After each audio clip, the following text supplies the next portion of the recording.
नमस्कार. मार्मिक संवाद अर्थात MS न्यूजच्या माध्यमातून मी रवी वसंत सोनार मार्मिक कट्ट्यावर आपणा सर्वांचं स्वागत करतो. आज आपण संवाद साधणार आहोत आमचे मित्र शिवाजी शिंदे सर यांच्याशी. त्यांना नुकताच अकलूज येथील मूकनायक प्रतिष्ठानचा उत्कृष्ट पत्रकारितेचा पुरस्कार मिळालेला आहे. प्रथमतः तुमचे अभिनंदन. थँक्यू. आणि मार्मिक संवाद कट्ट्यावर तुमचं स्वागत. शिंदे सर, आता हा अतिशय चांगला आणि प्रतिष्ठेचा पुरस्कार तुम्हाला मिळालेला आहे. मग या पुरस्काराच्या निमित्तानं आज आम्ही तुम्हाला कट्ट्यावर बोलवलं आहे. मग आम्हाला किंवा आमच्या दर्शकांना असं सांगा की तुमच्या पत्रकारितेची सुरुवात केव्हा झाली? वास्तविक पाहता पत्रकारितेची सुरुवात ही कॉलेज जीवनापासूनच झालेली आहे. ज्यावेळी छात्र भारती विद्यार्थी संघटना चालवत होतो आणि त्या छात्र भारती संघटनेच्या चळवळीच्या ज्या काही बातम्या असतील, शिबिर असतील किंवा अधिवेशन असतील किंवा त्यामार्फत घेतलेली आंदोलन असतील, मग त्या आंदोलनाच्या बातम्या तयार करायच्या आणि ती कुणाला द्यायच्या ह्यासाठी आमची शोध पत्रकारिता त्यावेळी सुरू झाली. आणि वास्तविक पाहता बातमी लिहित असताना ज्या हरिदास वेशेत मी राहिलो, हरिदासांच्या वाड्यात राहिलो, त्या हरिदास वेशेतील मदन महाराज हरिदास मी आवर्जून पहिल्यांदा त्यांचं नाव घेणार. कारण बातमी तयार करायचो आणि बातमी त्यांच्याकडे द्यायला जायचो त्यावेळी त्यांचं इंद्रप्रस्थमध्ये आपले टेलिग्राम ह्यानं बातम्या पाठवत होते. सोलापूरला जायच्या. तिथून मग महाराजांनी 1-2 वेळा ती बातमी बघितली, घेतली आणि त्याने मला परत सांगितलं, शिवाजी तू आता काय ही माझ्याकडे बातम्या द्यायला जाऊ नको, डायरेक्ट इंद्रप्रस्थमध्ये जायच्या आणि तिथनं बातम्या द्यायच्या, त्या ऑटोमॅटिक बातम्या दुसऱ्या दिवशी पेपरला आलेल्या असेल. म्हणजे त्यावेळी त्या पत्रकारितेची गोडी निर्माण झाली. आणि दुसरं पंढरपूर कॉलेजमध्ये एक नियतकालिक चालायचं आपलं त्यावेळी भिंतीवर, आविष्कार नावानं आपलं पत्रकार. मी पण त्यामध्ये काम केलं. आणि त्यावेळी आमचे दिलीप दीक्षित माझे मित्र, बरोबर, ते त्याचे प्रमुख होते. मग ते दिलीप दीक्षित मला म्हणायचं तो काहीतरी लिह. मग त्यामध्ये कविता लेख लिहायला सुरुवात झाली. आणि ते कॉलेज MA BA MA होस्तोर मी त्या नियतकालिकला लिहिलं. आणि बातम्यांची सुरुवात मात्र मदन महाराजांच्या पासून माझी सुरुवात झाली. त्याच्यानंतर बराच गॅप झाला. आणि आता जे माझी मुलाखत घेतात ते मित्र रवी याने वसंत पुष्प नावाचं साप्ताहिक सुरू केलं. त्यावेळी मी गादेगावमध्ये क्लास विथ बाबुराव बागल पतसंस्था असं दोन्ही व्यवसाय करत होतो आणि पतसंस्थेमध्ये मॅनेजर मी होतो. त्यावेळी रवीनं मला सांगितलं की वसंत पुष्पला लिहित चला या भागातल्या. मग मी आपल्या आवड पहिलीच, मग ती बातम्या लिहिणे देणे, त्यामधनं दिवाळी लेख देणे असं सुरुवात झाली. त्याच्यानंतर सर्वात महत्त्वाची गोष्ट आणि खरी पत्रकारितेची माझी सुरुवात, संजय आवटे माझे जिवलग दोस्त, छात्र भारती चळवळीतला माझा आज जी मी काय केवळ असेल ते मग संजय आवटे असतील, सुभाष वारे असतील किंवा आमचे बाबा आढाव असतील, ह्यांच्यामुळे आज मी पत्रकार क्षेत्रामध्ये खूप मोठी प्रगती करू शकतो. त्यावेळचा काळ संजय आवटे सोलापूरला वृत्त संपादक म्हणून दैनिक संचारला काम करीत होते. 13 ऑगस्टला देशभक्त बाबुराव बागला यांची पुण्यतिथी असायची. मग त्यानिमित्त आम्ही एक पुरवणी काढायचा संकल्प केला. मग ती पुरवणी काढत असताना पुरवणी कुणाकडे द्यायची हा विषय चालू असताना आज जे डेप्युटी कलेक्टर सतीश बागल आहेत ते आम्ही असं बसलो आणि आम्ही दोघंही संजय आवटेंच्या ऑफिसमध्ये गेलो आणि संजय आवटेंकडे ही सगळी पुरवणी तयार करायला दिली. आणि त्यावेळी संजय आवटे म्हटले की अरे तुझ्याकडे गट्स चांगला आहे, तो पहिल्यापासून लिहितो वगैरे सगळं करतो, मग तो पत्रकारितेमध्ये काय येत नाही. त्यावेळी दैनिक संचारला चांगली पुरवणी प्रकाशित झाली आणि त्यावेळी संजय मला म्हटला की तू आता संचारचं काही दिवस काम कर. पण तो काळ वेगळा होता, त्यामुळं तिथं काय काम करण्याची संधी मिळाली नाही आणि संजय आवटेनं बदली करून अमरावतीला लोकमतला गेली. त्याच्यानंतर मला त्याने BJ करायला लावलं, बॅचलर ऑफ जर्नलिझम. आणि मग मी पुण्यामध्ये ते BJ केलं. BJ केल्यानंतर मी इकडे तिकडे न पाहता कुठल्या पेपरला न काम करता त्यावेळी एकमतलाही मी बऱ्याच 1-6 महिने काम केलं, चांगल्या पुरवण्या दिल्या.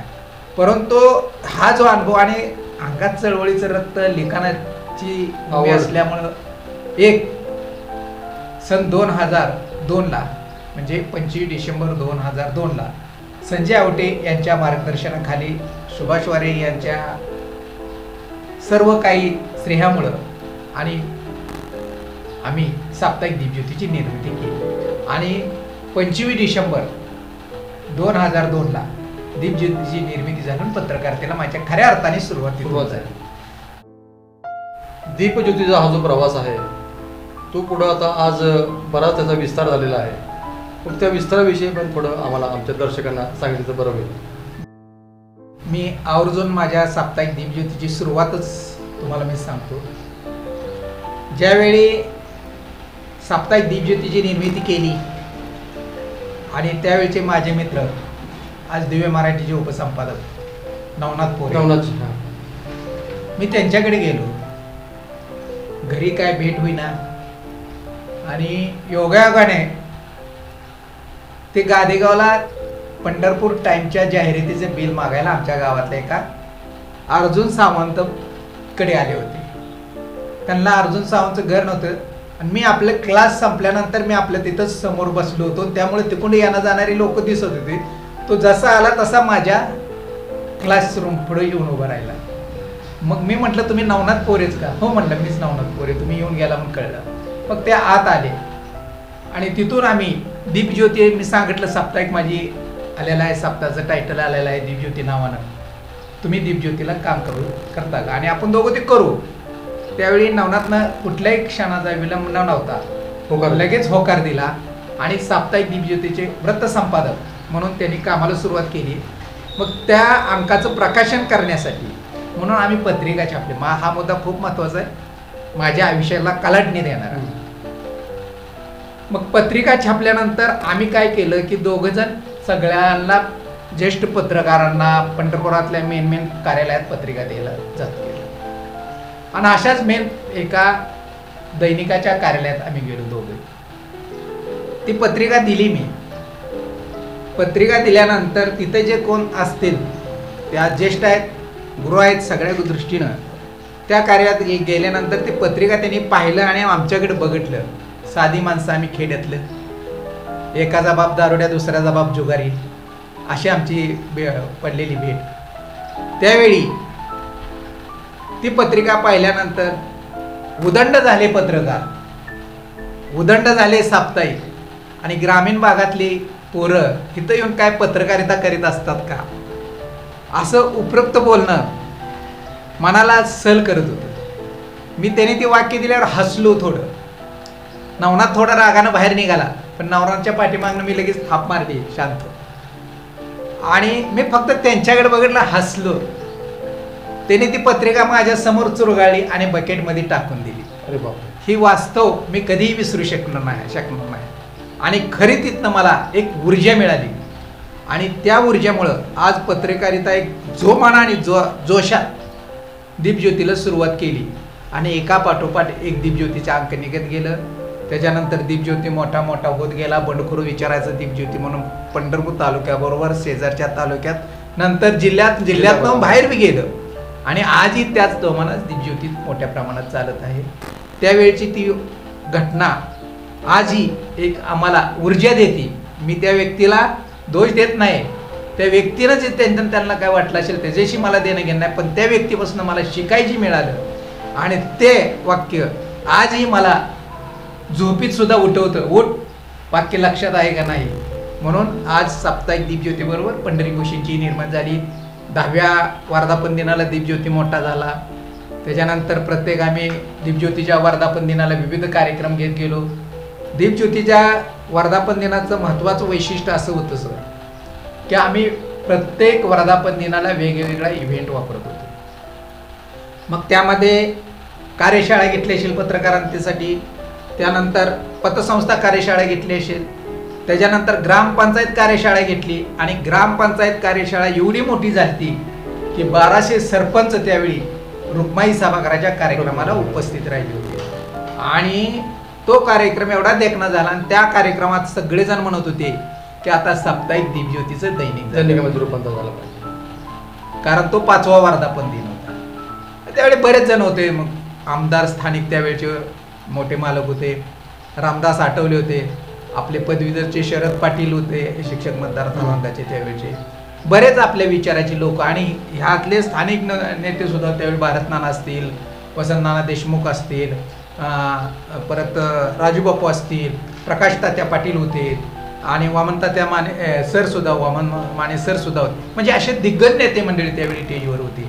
आणि त्या प्रत्येकांना असं वाटत होतं की दीपज्योतीचं आता दैनिक झालं पाहिजे. आणि ते एक विशेष मला इथं आवर्जून सांगायचं आहे की कार्यक्रमाचा अध्यक्ष सुधाकर पंत परिचारक, मोठे मालक कार्यक्रमाचे अध्यक्ष, आणि त्यांनी अध्यक्ष भाषणात सांगितलं की शिवाजी, तुझ्याबद्दल प्रत्येकाने सांगितलं तू साप्ताहिक दीपज्योतीचं दैनिक व्हावे दैनिक.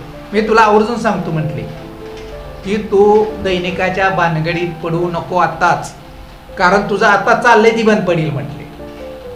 आणि मग त्यांनी मला त्यावेळी आपल्या ह्याचं उदाहरण दिलं,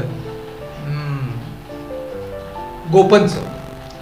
आणि गोपनमध्ये आम्ही काम केलंय म्हटले, आणि गोपन त्यावेळेचा कसा चालवत होतो आणि आम्ही कसं चालवत होतो ते तर, आणि त्यावेळीची परिस्थिती आणि आताची परिस्थिती खूप वेगळी. त्यावेळी पैसे मिळत होते रिमला वगैरे, परत तर शासनाचा निधी बंद झाला, शासनाची जाहिरात पण कमी आहे. त्यामुळं तू काय गडबड करू नको.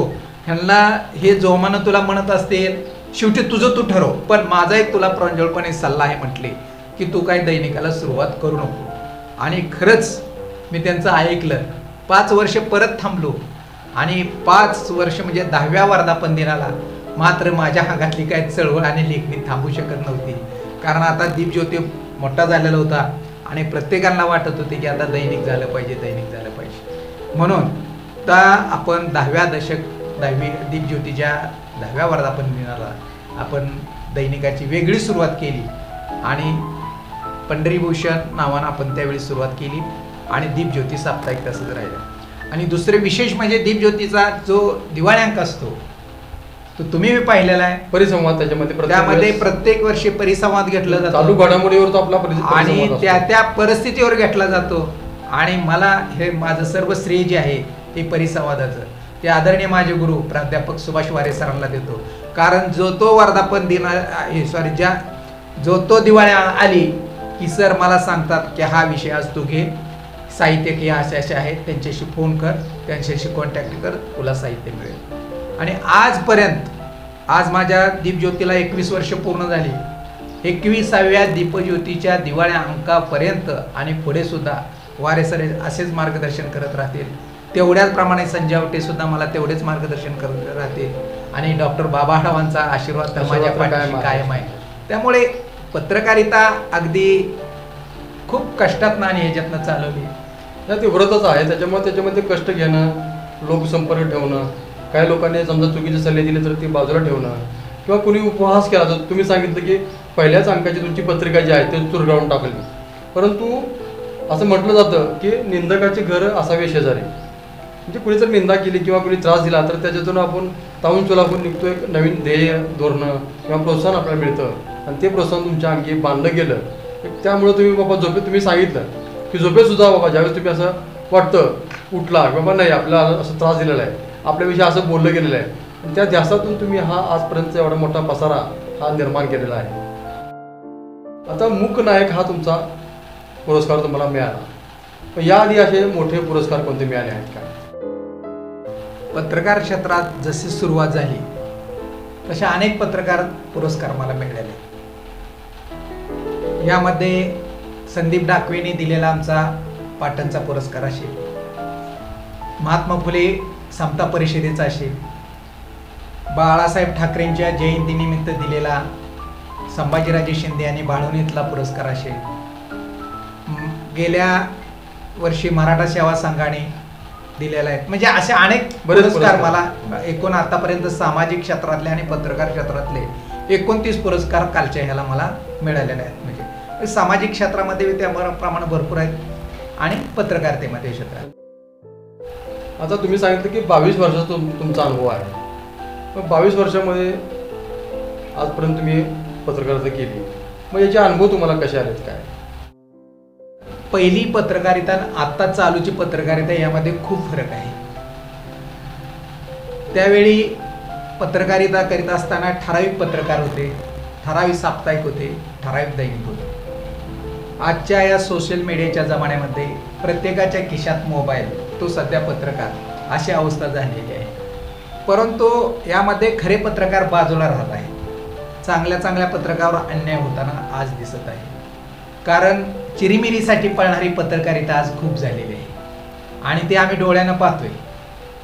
ह्यात मी आमच्या पत्रकार संघाच्या कार्यक्रमामध्ये मी सांगितलं होते की ग्रुपिंग पत्रकारिता हा सध्या जमाना सुरू झालेला आहे. कंपू, तुमचा कंपू वेगळा, आमचा कंपू वेगळा. पण त्यावेळीची पत्रकारिता अशी होती की एखादी बातमी आली तर ग्रामीण भागातले सुद्धा लोक वाचण्यासाठी ते पेपर हुडकत पंढरपूरला येत होते. स्टॉलवरनं पेपर घेत होते.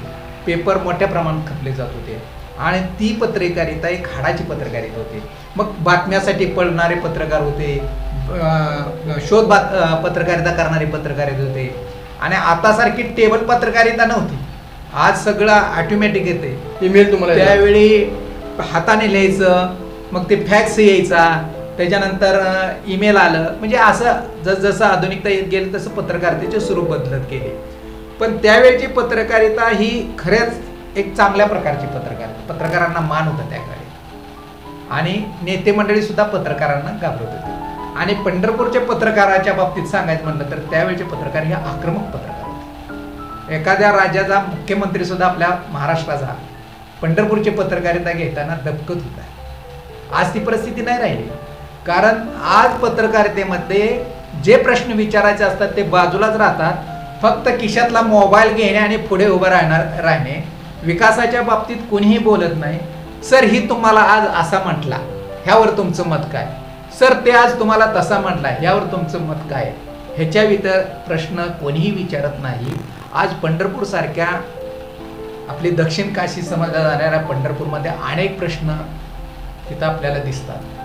पण ह्या प्रश्नावर आवाज कोणीच उठवताना दिसत नाही. एखाद्यानं चिरीमिरी दिली की त्याचेच पत्रकारिता डमडम वाजवत बसणारी पत्रकारिता आहे. पण अशा पत्रकारांनी स्वतःहून कधीही, आज जसं तुम्ही संवादच्या माध्यमातून आज मला इथं बोलवलं आणि त्याविषयी, पण आज जसं सोशल मीडिया सुरू झाले त्या यूट्यूब चॅनेलच्या माध्यमातून किती लोकांना तुम्ही बोलवताय पंढरपूरच्या विकासासाठी चर्चा करण्यासाठी?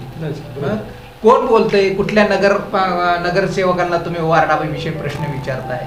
विठ्ठल मंदिरासंबंधित कितीतरी प्रश्न आहेत. आज मेनच पत्रकार विचारतात. प्रत्येक वार्डामध्ये आज चांगले पत्रकार आहेत, अजून लिहिणारे पत्रकार अजून आहेत. आपल्या मोठ्या टीव्ही चॅनलचे पत्रकार अजून चांगले आहेत, चांगल्या पद्धतीने पत्रकारिताही करतात. पण आज जी बाकीची पत्रकारिता आलेली आहे त्या पत्रकारितामध्ये उदासीनता खूप झालेली आहे आणि त्याचा परिणाम चांगल्या पत्रकारांवर मोठ्या प्रमाणात होत आहे आणि त्याचं दुःख सध्या खूप मोठ्या प्रमाणात सगळ्यांना जाणवत आहे. ही वास्तव आहे परिस्थिती. त्यावेळेची पत्रकार अक्षरशः पत्रकार परिषद म्हणले की असे तुटून पडत होते. त्यामुळे पत्रकार परिषद घेणारा दबकत होता की बाबा काय प्रश्न विचारते, ती परिस्थिती. पण आज नाही, हसत खेळत पत्रकारिता आणि येड्यात काढण्याची पत्रकारांना येड्यात काढण्याची भूमिका सध्या मोठ्या प्रमाणात चाललेली आहे. हे तो कुठं तर मला या आजच्या संवादच्या दृष्टिकोनातून मला माझ्या सर्व पत्रकार बांधवांना विनंती करीत आहे, तुम्ही पत्रकारिता करीत असताना ज्या डॉक्टर बाबासाहेब आंबेडकरांच्या नावाने मूकनायक, आज त्याला 104 वर्षे पूर्ण झाले. म्हणजे पहिले त्यांनी जे मूकनायक वर्तमानपत्र सुरू केलेलं होतं आणि त्या वर्तमानपत्राला 104 वर्ष पूर्ण झाली आणि त्या 104 वर्षाच्या निमित्ताने आज मूकनायक प्रतिष्ठान अकलूजच्या वतीने जो कार्यक्रम घेतला आणि त्या कार्यक्रमामध्ये उत्तम कांबळे सारखा सकाळच्या माजी संपादक आणि ज्येष्ठ साहेब एकदम मार्मिक त्यांनी भाषण केलं त्यावेळी आणि त्यांचा पुरस्कार म्हणजे डॉक्टर बाबासाहेब आंबेडकरांच्या मूकनायकाने मला पुरस्कार मिळतो ह्याचा मला खूप अभिमान वाटतो. कारण माझ्या खरंच कुठं तर मला ह्याचं श्रेय मला कुठं तरी मिळते. आणि अशी पत्रकारिता जर केली तर पुढच्या लोकांना, पुढच्या येणाऱ्या पिढीला खरं पत्रकार ह्याचे करते. नाहीतर पत्रकारिता बाबतीत जे आज समाजामध्ये बोललं जातं, आज टुचून बोललं जातं, आज कोणालाच असं वाटत नाही मी पत्रकार आहे म्हणून कोणाला सांगायची सुद्धा लाज वाटते. अशी परिस्थिती आज या समाजामध्ये आता होताना दिसते, पत्रकार क्षेत्रामध्ये होताना दिसते. ही कुठेतरी थांबली पाहिजे. आणि ह्या संवादच्या माध्यमातून अजूनही पत्रकार, तरुण पत्रकार येत आहेत आणि त्यांचं फक्त असं आहे, पत्रकारिता राहिली बाजूला, खिशात काय मिळते का एवढं बघतात. पण ती घ्या, आम्हाला त्याच्याशी देणे घेणं नाही, तुम्ही काय करता, पण पत्रकारिता करीत असताना स्पष्ट आरशासारखी पत्रकारिता करा. ज्या पूर्वी लोकांनी जी पत्रकारिता केलेली आहे, आज पंढरपुरात ज्येष्ठ पत्रकार आहेत, तुम्ही त्यांना ओव्हरटेक करता. मला म्हणायचं नाही, तुम्ही मोठ्या पत्रकाराचा मान जरूर ठेवला पाहिजे, मान दिला पाहिजे. तुम्ही आज ती करताना दिसत नाही. तुम्ही खिशात मोबाईल म्हणजे पत्रकार नाही. ज्यावेळी पत्रकार परिषद असतात ही सगळी महागं, आणि फक्त जे कोण नाही त्याला येत नाही ती फक्त मोबाईल पुढे धरून बसलेला असतो. प्रश्न विचारणारा एखादा दुसरा असतो, प्रश्न तेच असतात. पण विकासाच्या बाबतीत प्रश्न असतील, सामाजिक चळवळीच्या बाबतीत विषय असेल, सध्याच्या राजकारणाविषयी प्रश्न असतील, ह्यावर पत्रकारांनी अभ्यास करून प्रश्न विचारले पाहिजे. तरच खरी पुढच्या काळात आपल्याला पत्रकारिता ही जिवंत राहील. अन्यथा हे राजकीय नेते मंडळी, सध्या तर पत्रकारितामध्ये काही राहिलेलंच नाही आहे. कारण जो तो नेता आज पत्रकारांना गिळंकृत करताना पाहतोय आपण, त्याचा अपमान होताना आपण बघतोय. त्याला कवडी मोलाने त्याच्याकडे बघितलं जातं, चिरीमिरी देणारे पत्रकार म्हणून त्यांच्याकडे बघितलं जातं. ह्या ज्या उपमा आहेत ह्या कुठं संपुष्टात आल्या पाहिजे. आणि तुम्ही खरा पत्रकार म्हणून समाजामध्ये वावरताना की म्हटलं पाहिजे हा खरा पत्रकार आहे. पण आज ती कुठं दिसत नाही. पत्रकारांचं नाव घेतलं की नाक की डोळे मोडताना आपण पाहतोय. ही वास्तव आज या समाजामध्ये हे कुठं बंद झालं पाहिजे, एवढी माझी अपेक्षा या निमित्तानं आहे. तर तुम्ही म्हणता ते बरोबर आहे की पत्रकार म्हणजे एक समाजाचा आरसा आहे. समाजामध्ये आता आपली पंढरपूर नगरी म्हणजे आध्यात्मिक नगरी. आध्यात्मिक नगरीमध्ये उपनगरामध्ये असेल किंवा मुख्य शहरामध्ये असतील, वारकऱ्यांचे प्रश्न आहेत, नागरिकांचे प्रश्न आहेत, ते प्रश्नसुद्धा मांडले पाहिजेत. तुमचं म्हणणं अगदी रास्त आणि बरोबर आहे. पण याच्यावरती विलास काय, उपचार काय, त्याच्यावरती आता काय? त्यांच्यासाठी एक पत्रकारिता कार्यशाळेची जरुरी आहे. त्या दृष्टीनं पावलं उचलले पाहिजे. परंतु मुळात असं आहे की सध्याचे शासन असेल, केंद्रातलं असेल, राज्यातलं असेल, त्यांना मुळात पत्रकारिता ही मोडून काढायची. आज आपण पाहतो कधीही पत्रकारांच्या बाबतीत, आज साधं उदाहरण घ्या, मी काय आज ते आपल्या भारताचे पंतप्रधान आहेत, त्यांनी पत्रकारापर्यंत एवढे वर्ष झाले कधी पत्रकारांसमोर आलेत का, तेवढे विचार करा. त्यांनी सोशल मीडियाच्या माध्यमातून भरपूर ओरिजिनल पत्रकारिता मोडीत काढली. मुख्य चॅनल आज बंद पडताना दिसत, चांगल्या पत्रकारावर हल्ले होताना दिसत आहे. म्हणजे खरी बाजू मांडायला सुद्धा पत्रकारांना आज भीती झालेली आहे. आणि ही कधी बंद होणार? मग अशासाठी सर्व पत्रकारांनी एकत्र होऊन आवाज उठवणे याशिवाय पर्याय नाही. कारण एकजुटीने जेवढं घडतं तेवढं विखुरल्यानं होत नसतं. आणि कुठल्याही पत्रकाराने कुठल्याही नेत्याच्या छायेखाली जाऊन पत्रकारिता करायची नसते. जर कोण करत असेल पण त्याचंही वास्तव्य बघून पाहिलं पाहिजे की ते नक्की काय करतो, तर तुम्हाला किंमत आहे या समाजामध्ये. आणि यासाठी तुम्ही सर्व पत्रकार बांधवांनी, मग आता सोशल मीडियावर करणारे पत्रकार असतील, इलेक्ट्रॉनिक मीडियावर करणारे असतील आणि प्रिंट मीडियाचे सुद्धा पत्रकार असतील, ह्या सर्वांनी एकी करून हे कुठं तर थांबलं पाहिजे. आपली बदनामी होती ही कुठं तर समाजापुढं बंद झालं पाहिजे. या दृष्टीनं ह्या नवीन पत्रकारांनी वाटचाल करावी अशी मला वाटतं. अशा पत्रकारांनी प्रथमतः वाचनाची खूप मोठी गरज आहे. नक्कीच वाचनाची गरज आहे. म्हणजे केवळ पत्रकारच नाही तर समाजातील ज्यांना मोठं काम करायचं आहे त्यांनी वाचन करणं गरजेचं आहे. आजच्या पत्रकारांचं वाचन खूप कमी आहे. आणि वाचन करत असताना अवांतर वाचन केलं पाहिजे. आणि ह्याच त्याच्याबरोबर आपली पत्रकारितेचे नॉलेज वाढवलं पाहिजे. आज मी पत्रकारिता करतोय, मी ह्या पत्रकारितेतनं पुढं आलो म्हणजे दुसऱ्यांनी प्रयत्न केला पाहिजे, जरूर केला पाहिजे. पण त्यासाठी जे कष्ट आहे ती कष्ट करण्याची जबाबदारी पत्रकारांनी घेतली पाहिजे. नुसता मोबाईल घेऊन कुठं तर जाऊन उभा राहून शूटिंग करणं, त्याच्यावर लिहिणं किंवा एखाद्याच्या बाबतीत जाऊन ब्लॅकमेलिंग करणं, हा म्हणजे पत्रकारिता नाही. नाहीतर तुझी बातमी लावतो दे एवढं, ह्याची बातमी लावतो ते, ही नको आहे. तुम्हाला आम्हाला कोणाला कमर्शियली बना, जरूर पत्रकारांनी कमर्शियल बनलं पाहिजे, पण कधी आपली पत्रकारिता जतन जपून करून केलं पाहिजे. त्यासाठी तुम्ही पत्रकारितेमध्ये चांगला मागल्या पत्रकारांचा, जांभेकरांपासूनच्या पत्रकारितेचा अभ्यास केला पाहिजे, आंबेडकरांच्या पत्रकारितेचा अभ्यास केला पाहिजे, महात्मा फुल्यांच्या पत्रकारितेचा अभ्यास केला पाहिजे, तानुबाई बिर्जूंच्या पत्रकारितेचा अभ्यास केला पाहिजे. ह्या जुन्या पत्रकारांचा सुद्धा तुम्ही त्यावेळेचा अभ्यास केला पाहिजे. त्यावेळच्या नेते मंडळीनं पत्रकारांसाठी काय काय भूमिका केली, ते नेते मंडळी पत्रकारांशी कसे संवाद साधत होते, ह्याचाही अभ्यास आज पुस्तकाच्या माध्यमातून समोर येत आहे. ती पुस्तकं तुम्ही वाचली पाहिजे. नुसतं बातम्या 24 तास चालणाऱ्या बातम्या बघून ह्याच्यावर पत्रकारांचा अभ्यास होत नाही. सखोल आणि बातमी मागली बातमी, महत्त्वाचं म्हणजे बातमी मागली बातमी करायला पत्रकारांनी शिकलं पाहिजे. हे सर्वात महत्त्वाचं आहे. नवीन तरुण पिढीला सध्या खूप काय आहे, आणि जग एवढं धावतं आहे, त्या धावत्या जगावर त्याप्रमाणे पत्रकारिता ही धावत आहे आणि त्या पद्धतीने पत्रकारांनी सुद्धा अभ्यास करून आपल्या पत्रकारितेला सुरुवात केली पाहिजे. नुसता मोबाईल हातात घेऊन पत्रकारिता होत नसती, त्यासाठी अभ्यासही करावा लागतो. सध्या काय घडामोडी घडणार त्याचाही अभ्यास केला पाहिजे, त्या घटनास्थळी गेलं पाहिजे आणि तिथलाही अभ्यास काय, आणि जिथं पॉझिटिव्ह आहे तिथं पॉझिटिव्ह लिहिलं पाहिजे, जिथं निगेटिव्ह आहे तिथं निगेटिव्ह लिहिलं पाहिजे. दोन्ही बाजू पत्रकारांनी मांडल्या पाहिजे, एक ते एक बाजू मांडता कामा नाही. त्याने आता ही बंद केलं पाहिजे की हे तुमच्याविषयी असा म्हटला, ती तुमच्याविषयी असा म्हटला. ह्याच्यापेक्षा त्यांनी तुम्हाला बोललं पाहिजे की मला हे असं बोललंय, माझ्या प्रतिक्रिया तुम्हाला द्यायच्या आहेत त्या, असं त्या नेते मंडळीने म्हटलं पाहिजे पत्रकारांना. तर हे असं होताना दिसत नाही आणि मग ह्याच्यामुळं सामाजिक प्रश्न असतील, शैक्षणिक प्रश्न असतील आणि आजूबाजूचे प्रश्न असतील, ते प्रश्न बाजूला राहताना आपल्याला दिसत आहेत आणि असे प्रश्न सध्या आपण पाहतोय, हे कुठेतरी थांबलं पाहिजे असं मला वाटतं. तुमचं म्हणणं अगदी रास्त आहे. वाचन ही आजच्या काळाची खूप मोठी गरज आहे.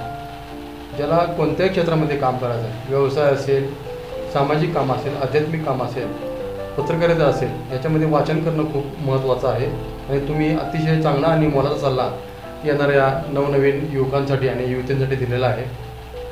तर हा तुमचा आजपर्यंत असा प्रवास चढता आलेख राहिलेला आहे. मी सुरुवातीला एक छोटंसं साप्ताहिक चालू केलं, छोट्या आकारामध्ये होतं, त्याच्यानंतर आकार वाढला, त्याचा मी साक्षीदार आहे आणि साक्षीदार तर आहेच आहे. शिवाय तुम्ही माझ्याकडून खास फोन करून किंवा माझ्याकडे ऑफिसवर येऊन तुम्ही माझ्याकडून लेख लिहून घेतले, त्या लेखांचं परत पुढं पुस्तक पण झालं. असे अनेक कवी, लेखक तुम्ही घडवलेले आहेत, हे मी स्वतः पाहिलेलं आहे. आता एवढं सर्व करत असताना तुम्हाला थांबायचं नाही आहे. तुमच्या अंगामध्ये, तुमच्या मनामध्ये, तुमच्या रक्तामध्ये एक चळवळ भरलेली आहे, मी ते पाहतो आहे. आता तुमचा पुढचा संकल्प या दैनिकाच्या माध्यमातून किंवा साप्ताहिकाच्या माध्यमातून काय आहे, तो आमच्या दर्शकांना सांगा. सध्याचं जग हे धावतं जग आहे आणि ह्यामध्ये सध्या प्रिंट मीडिया जरा मागं राहताना दिसत आहे आणि सोशल मीडियाच्या माध्यमातून पत्रकारिता पुढे येताना दिसत आहे आणि ह्यापुढे सुद्धा डिजिटल पत्रकारिता ही लवकरच आपल्या समोर येत आहे. मग त्या दृष्टीनं सध्या दैनिक पंढरीभूषण असेल, साप्ताहिक दीपज्योती असेल किंवा पंढरीभूषण न्यूज लाईव्ह असेल, तुम्ही आज जसा हा स्टुडिओ केलेला आहे, ह्यात वेगवेगळे असतात, तसंच तुम्हाला काही दिवसानं, काही महिन्यानं म्हणत नाही, काही दिवसानं, परंतु ह्या वर्धापन दिनाच्या अगोदर तुम्हाला आपलं स्वतःचं स्टुडिओ दिसेल, केबलवर चॅनल आपलं दिसेल आणि सर्वात मस्त म्हणजे आपलं पंढरीभूषण असेल, साप्ताहिक दीपज्योती ह्या डिजिटलमध्ये तुम्हाला पाहायला मिळेल आणि त्या दृष्टीनं सध्या माझी वाटचाल चाललेली आहे. आणि तुम्ही आता म्हणाला की दीपज्योती असेल, पंढरीभूषण असेल, की ग्रामीण भागातील सर्वात जास्त पत्रकार घडवण्याचं काम ते साप्ताहिक दीपज्योती परिवाराच्या माध्यमातून झालेलं आहे. आज साप्ताहिक दीपज्योतीचे पत्रकार खूप ठिकाणी मोठे झालेले आहेत. कुणी माहिती अधिकारी झालेले आहेत, जिल्हा माहिती अधिकारी झालेले आहेत, कोणी मोठ्या पदावर काम करतंय, पत्रकारितेमध्ये काम करतंय, कोण वेगवेगळ्या क्षेत्रामध्ये काम करतंय. त्यांचा जो अनुभव आहे म्हणजे एक प्रकारचं पंढरीभूषण व साप्ताहिक दीपज्योतीने पत्रकार घडवण्याची कंपनीच आहे असं आजही बरेच माझे पत्रकार बांधव म्हणतात. की मग आमचा नवनाथ पोरे असेल, पुण्यनगरीचा सत्यवान बागल असेल, हे सगळे पंढरीभूषण, तानाजी गोलपाज जिल्हा माहिती अधिकारी आहे, आज नितीन रंधवे कोल्हापूर विद्यापीठात आज पत्रकारिता जर्नलिझमचा प्राध्यापक आहेत. म्हणजे असे कितीतरी आणि अनेक पत्रकार ह्या आज माड्याचं उदाहरण घेतलं, संदीप शिंदे हा साप्ताहिक दीपज्योतीपासून पंढरीभूषणपासून काम करतो. आज मोठ्या मोठ्या चॅनलला काम करायला लागला, 9 TV ला सध्या काम करतोय, दिव्य मराठीला काम त्याने केलं, लोकमतला अमर गायकवाड आज तयार झालेला तिथं काम करतोय. आणि विशेष म्हणजे माझ्यासाठी स्वतःचं पेपर बंद करून पंढरीभूषणसाठी आणि दीपज्योतीसाठी काम करणारे आज बरेच पत्रकार आहेत. त्यामध्ये नागेश लोंढे असेल, आमचे आनंद जाधव असतील, स्वतःचे पेपर बंद केले ते आणि पंढरीभूषण आणि दीपज्योतीसाठी आजही काम करतात. सावता जाधवासारखा तर मोहरा आमच्या परंपरा माझ्या मुलासारखा आजही तेवढ्याच जो माझ्याशी साथ देतो. आणि सर्वात महत्त्वाची म्हणजे पंढरीभूषणची टीम आहे, ती टीम अतिशय चांगली आहे आणि निस्वार्थी भावनेने काम करते. काय जण आले गेले, त्यांचं लकलाभ झालं, तो भाग वेगळा, पण जे खऱ्या अर्थानं संपादक काय असतो त्या संपादकाला न्याय देण्याची भूमिका पत्रकारांनी पार पाडतात आणि त्यांचा मी खरंच माझ्या परिवाराचा मी ऋणी आहे. कारण त्यांच्यामुळंच आज हे सर्व मी करू शकतो. मी एकटा काहीच करू शकत नाही, पण तुमच्यासारखी काय मला मार्गदर्शन करणारे मित्रमंडळी आहेत. संजय आवटेसारखा माझा ज्येष्ठ पत्रकार असेल, आमचे सुभाष वारे सर मला आज पुण्यात तुमचे मार्गदर्शन करतात, आणि बाबा आडवांची पाठीवरची थाप ही मी कधी विसरू शकणार नाही. ह्या सर्व गोष्टी आहेत, याला एकमेव कारण ही चळवळ, आणि ह्या चळवळीमुळे घडल्यामुळंच आज ह्या पत्रकारितेत मी वळवळ करू शकतो. शिंदे सर, मी पाहतो आहे की दीपज्योतीच्या माध्यमातून तुम्ही शैक्षणिक काम सुद्धा करता. मग त्याविषयी थोडक्यात आम्हाला, आमच्या दर्शकांना सांगा. सर, मुळात मी क्लास घेणारा शिक्षक आहे. मी आता 12वी पासून पंढरपूर हरिदास वेशीत क्लास घेत होतो. त्याच्यानंतर ग्रॅज्युएशन झाल्यानंतर गादेगावला क्लास सुरू केला, आणि क्लासचं मार्गदर्शन माझे परिचारक सर यांनी मला यामध्ये केलं. मग हे पत्रकारितेमध्ये जरी आलो असलो तर माझ्यातला शिक्षकाचा पेंट कमी झालेला नाही. म्हणून 2004 साली पाक्षिक 10वी नावाचं मी वर्तमानपत्र सुरू केलं. मग आम्ही त्या माध्यमातून प्रश्न पत्रिका काढून परीक्षा घेण्यास सुरुवात केली. मग पुढं ते काय पाक्षिक साप्ताहिक काय मेळ लागणार, मग साप्ताहिक तसंच ठेवलं, आणि साप्ताहिक दीपज्योती संचलित पंढरपूर टॅलेंट सर्च परीक्षा PTS म्हणजेच PTS सुरू केली. आणि त्या माध्यमातून 1ली ते 5वीच्या मुलांसाठी आम्ही स्पर्धा परीक्षा घ्यायला लागलो. आणि त्या स्पर्धा परीक्षा घेत असताना आज पंढरपूर शहराबरोबर, पंढरपूर ग्रामीण भागाबरोबर, पंढरपूर शेजारच्या तालुक्यात अशी प्रगती वाढत वाढत वाढत आज PTS परीक्षा आज सोलापूर जिल्ह्याच्या बाहेर म्हणजे उस्मानाबाद जिल्ह्यात सुद्धा गेलेली आहे. इकडं अकलूजच्या पलीकडे गेलेली आहे, इकडं सांगोलीच्या पलीकडे गेलेली आहे. म्हणजे PTS परीक्षा साप्ताहिक दीपज्योती शैक्षणिक भाग आज सुद्धा तेवढ्याच जोमानं दीपज्योतीला आणि पंढरीभूषणला एक आर्थिक मदत म्हणून आज चांगल्या पद्धतीने ती गडोदर करत आहे. पण आज त्याही स्पर्धा परीक्षेमध्ये बोलत असताना सर, आज स्पर्धा परीक्षेचं मोठं प्याव फुटलेलं आहे. 1ली ते 4थी 5वीच्या विद्यार्थ्यांसाठी. बरोबर आहे. कोण 500 रुपये फी घेते, कोण 450 रुपये फी घेते, आणि बक्षीस PTS सारखं कोणीही देत नाही. मला कोणावर टीका टिप्पणी करायची नाही, आणि पालकांनी सुद्धा हे लक्षात येत नाही. परंतु पंढरीभूषणच्या माध्यमातून किंवा साप्ताहिक दीपज्योती संचलित पंढरपूर टॅलेंट सर्च परीक्षा ही आम्ही गेली कित्येक वर्ष 1ली ते 2रीच्या विद्यार्थ्यांना फक्त 100 रुपये फी घेतो, आणि 3री ते 5वीच्या मुलांना फक्त 150 रुपये फी घेतो. आणि तो कार्यक्रम एवढा भारदस्त होतो की त्या मुलांना मोठ्या प्रमाणात ट्रॉफ्या, हार, श्रीफळ, शाल देऊन आम्ही मोठ्या प्रमाणात गौरव करतो. जिल्ह्यामध्ये येणाऱ्या विद्यार्थ्यांचं वेगळा सत्कार, राज्यामध्ये येणाऱ्या मुलांचं वेगळे सत्कार, आणि प्रत्येक केंद्रातून येणाऱ्या विद्यार्थ्यांचं सुद्धा आम्ही मोठ्या प्रमाणात सत्कार आणि ट्रॉफी पुरस्कार देऊन करतो त्यांचा. दुसरं म्हणजे ज्या शाळा ह्यामध्ये कंपल्सरी भाग घेतात, त्या शाळेचा चांगला रिझल्ट लागतो, अशा शाळांना आम्ही जिल्हा आदर्श शाळा पुरस्कार देतो. आणि अशा मुलांसाठी काम करणारे शिक्षक असतात, त्या शिक्षकांसाठी जिल्हा आदर्श शिक्षक पुरस्कार आम्ही देतो.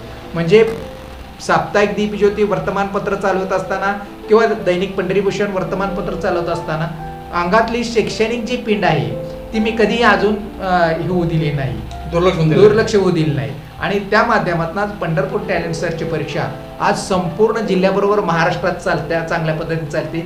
आणि त्या परीक्षेचं नाव एवढं चांगलं होत आहे की आज त्या अभ्यासक्रमावर आम्ही घेतोय. त्यामुळे कोणाला पुस्तकं घ्यायची गरज नाही. आज त्या पुस्तकांच्या नावाखाली का 400 आणि 500 रुपये घ्यायची काहीच गरज नाही. आज मी प्रेसमध्ये काम करत असताना आज आपला तो व्यवसाय, ती पुस्तक छापायला किती खर्च येतो आपल्याला माहित आहे, पण त्या पुस्तकाच्या नावाखाली तुम्ही पैसे किती कमवता ही पालकांनी जागृत झालं पाहिजे. आणि जे प्रामाणिकपणे जे परीक्षा घेतले जातात सगळे ह्याच्याकडे सर्वांनी लक्ष दिलं पाहिजे. आणि त्या माध्यमातून आज PTS परीक्षेमधून आदर्श विद्यार्थी चांगल्या पद्धतीने घडतात, त्यांच्या मनातली स्कॉलरशिप ती निघून जात आहे. आणि PTSला जो जिल्ह्यात पहिला दुसरा नंबर आलेला असतो तो शासकीय स्कॉलरशिप परीक्षेमध्ये आलेला विद्यार्थी ही मात्र तिला कालावधीत सत्य आहे. आणि ह्याचं सर्व आमच्या PTS परीक्षेच्या टीमला ही श्रेय जातं. आता तुम्ही सांगितले की पुरस्कार दीपज्योतीच्या माध्यमातून तुम्ही PTS हे तुम्ही चालू केलेलं आहे. त्याचबरोबर पंढरीभूषणच्या प्रत्येक वर्धापन दिनाला तुम्ही समाजामधल्या काही व्यक्तींच्या पाठीवर थाप टाकण्याचं काम करता, पुरस्कार देता. मग ही संकल्पना तुमच्या डोक्यात कशी आली त्याविषयी जरा सांगा. सर, कसं आहे, काम कामाचा गुरु असतो आणि त्या कामाची पावती कोणाला तरी मिळाली पाहिजे. अगदी बरोबर. आपणही समाजाच काहीतरी देणं लागतोच. आणि चांगले समाजामध्ये काम करणारे अनेक लोक आहेत, खूप लोक आहेत. आणि त्या लोकांचे आपण सुद्धा वृत्तपत्राने दखल घेतली पाहिजे आणि त्या वृत्तपत्राच्या माध्यमातून अशा लोकांचा आपण गौरव करणे हा आपलं कर्तव्य आहे. आपण त्यांच्याकडूनच फक्त सत्कार घ्यायचं, मग आपणही त्यांचं केलं पाहिजे. बरोबर आहे. म्हणून आपण सामाजिक क्षेत्रातील असतील, वैद्यकीय क्षेत्रातील असतील, शैक्षणिक क्षेत्रातील असतील किंवा राजकीय क्षेत्रातील सुद्धा असतील, उद्योग क्षेत्रातील असतील, अशा लोकांसाठी आपण आतापर्यंत दरवर्षी पुरस्कार पंढरी भूषणच्या माध्यमातून देतो.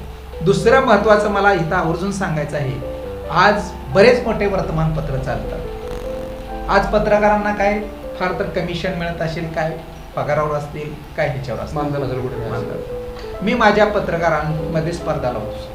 हो, दिवाळी अंकाच्या वेळेस तुमची स्पर्धा. दिवाळी अंकाला आणि वर्धापन दिनाला स्पर्धा लावतो.